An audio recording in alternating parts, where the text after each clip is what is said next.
आप देख सकते हैं ये Realme का C11, इसमें चार्जिंग एरर की दिक्कत है।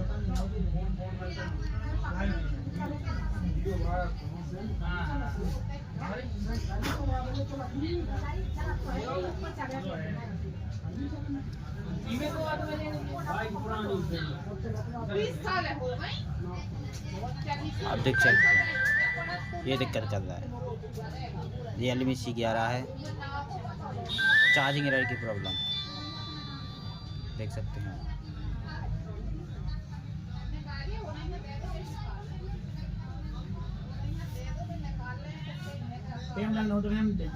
हाँ कसर है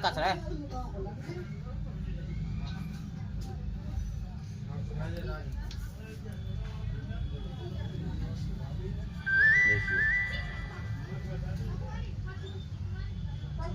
हमको 2 जंपर लगाने हैं यहाँ से, इस कनेक्टर से यहाँ पे देख सकते हैं आप।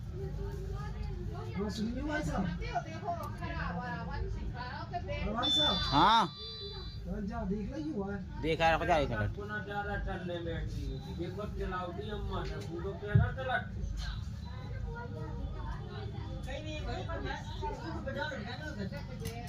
रखो जा देख रहा कंगा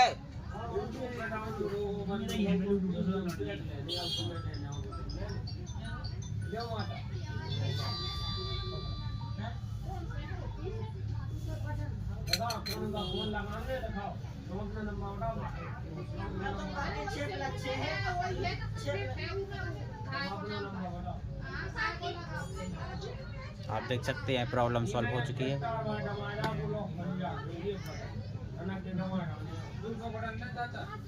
देख सकते हैं आप, हमारे 2 जंपर से काम हो चुका है, एक यहाँ पे एक यहाँ पे, आप देख सकते हैं।